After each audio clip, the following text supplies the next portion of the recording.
Сәлеметсіздер ме? Менің арнама қош келдіңіздер. Арнама тіркеліп, лайк басып, пікір қалдыруды ұмытпаңыз. Бүгін айраннан жасалатын пирогты істеймін. Бұл пирогтың құрамы өте оңай.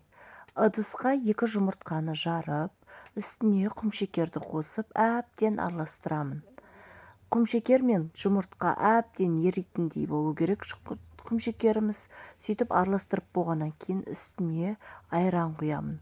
Айранымыз жылы болса, неғұрлым соғұрлым пирогымыз әдемі болады. Ары қарай ертілген сары май қосамын. Барлығын толық араластырып шығып, үстіне 1 қасыққа толмайтындай жарты қасықтан көбірек қопсытқыш салып әбден араластырамын. Осы дайын болған массаға ұн саламын. Сөйтіп әбден араластырамын. Қоймалжың теста дайын болады. Осы тестамызды біз құйып алып пісіріп аламыз. Өте орташа отта, баяу отта емес, орташа отта пісіреміз. Мен бетіне шоколад жақтым.